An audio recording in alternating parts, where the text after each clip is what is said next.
James, tell me a little bit about how these works developed since you were introduced to this space. It was a year ago that I was sort of, designated or appointed the project, and we came, and then about a month or two later, we came to visit the space for the first time. It was really exciting. In some way, I was braced to not be. I was embraced to work on a project where I was having to overcome the problems of space or something, knowing the city. But actually, as soon as we walked into the chapel space, I was like, wow, what a great chance to try making something where it's not about the white cube, and it's not about trying to clean anything up. It's just about kind of what it is to make an artwork to be placed within this already very rich environment. So.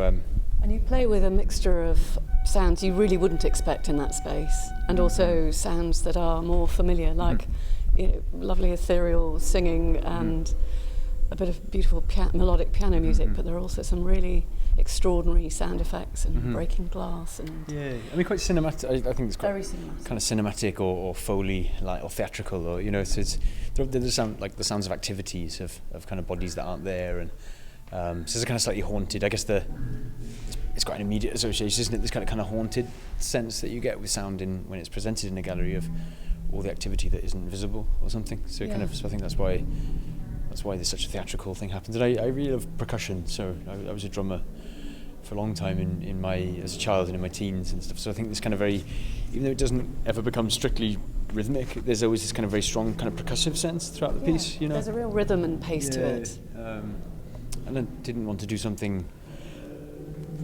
kind of washy and apologetic somehow. There's washy moments, but I felt like I had to be also to stand its ground, as an artwork, especially given it's a place that's just such a beautiful room. The piece had to not undo that, but it had to kind of match that or stand up with that, rather than shy away, So. Yeah. And what about the work, the video work in this space here? Yeah, so we have a film here which I made in collaboration with the artist Steve Renke, who's an artist working in Chicago, who I've been a fan of and worked with for a long time now. So we have a kind of ongoing dialogue where we kind of collaborate, make works together, also kind of show each other's work in screenings and exchange footage. He also works with found footage a lot. So Steve and I guess we developed this piece over this spring based on some research I've been doing at a museum in Berlin, the Schwulz Museum, which is a kind of queer cultural archive and museum in Berlin. And there I came across the material. They invited me to work on a project, or at least to spend some time researching and see if it would lead to something. And looking into the archive of a figure called Albert Becker, who's a kind of film set designer, but was also for 30 years photographing himself as he kind of modified his kind of genitals, tattooed his body, duplicated himself with kind of darkroom photo techniques collaged into these photos, and this idea of taking his sexuality and a kind of masochistic sexuality and then expanding that into kind of like photo post-production, seemed really, even though it's entirely analog, it somehow felt really modern, and a very contemporary relationship to the body somehow, and extending the body through technology and extending desire through technology. So I think that's what led us then to make this work, where we kind of present one film, which is almost like a slideshow of Albert Becker's self-portraits, and then follow that with another 30-minute film, which is this kind of video essay around desire and death and the archive. And there's some beautiful imagery in there. How do you create the palette that you use, both for sound and film pieces? It's ongoing, so it's sort of, it's not, I don't start from nothing and begin making this work. It's more I've been making works now since college, I guess, so now it's sort of 10, 12 years, and I have all of it, everything on file, and I gather things. I have periods of researching in particular archives, or periods fiddling with a particular software, or kind of very quite casual, just kind of get like different periods of time generating images in different ways, and then it all ends up in this kind of repository, which then when it comes to a project like this, in the context of a commission like this, where something comes up like the Albert Becker archive, and then you start thinking, actually, let's make something with this in some way and work on the show, and and then I can sort of start dipping then back, and that becomes like the guide for how I start selecting things, you know. It's anchored in sort of one idea, and then everything else kind of coalesces so around it. You have a kind of backbone idea, and then you kind of start building things around it, you know. And so there's it's not a matter of like writing on a blank page. It's much more like there is this pool, and at certain times I orientate myself and gather from that in particular ways and start building compositions, you know. So often older works end up in newer works, you know. There's a passage in this which I made when I was at college, when I was 20. Which passage?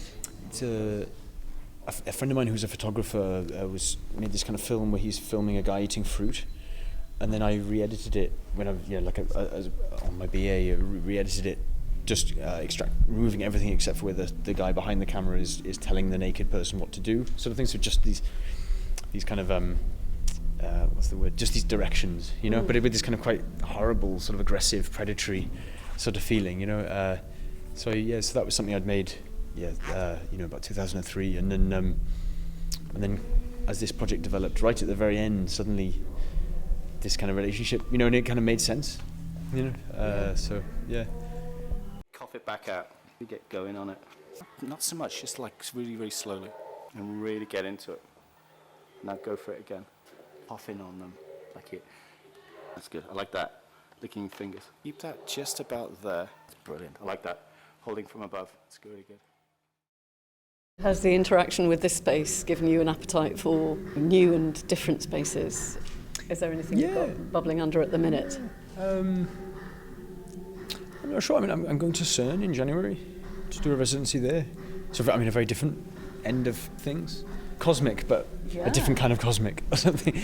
And so I have a collaborative practice with an artist called Leslie Thornton, and so we're working on a project next year, and one of the starting points is spending 2 weeks at CERN, filming and meeting scientists and recording sound and making photographs. So it's that, yeah. And one of the pieces here is also a collaboration with Chris McCormack, is that right? Yeah. Tell me a little bit about that. So that's a book. Chris is a very good friend, and there's a text he began writing years and years ago, which I really liked, and we were talking about making a film in some way where this would be the narration, but it never really resolved or finished, or we didn't, other things went on the back burner. And then on visiting the church here and thinking about the show, I started thinking about if there could be a way of making a small book in some way, just be like circulate kind of with the work, and thinking about the space, the chapel space and things. This text kind of felt really interesting, so we kind of commissioned him to kind of flesh out and finish this piece. Nice. So, yeah. Well, it's a really interesting installation. Thank you. Cheers.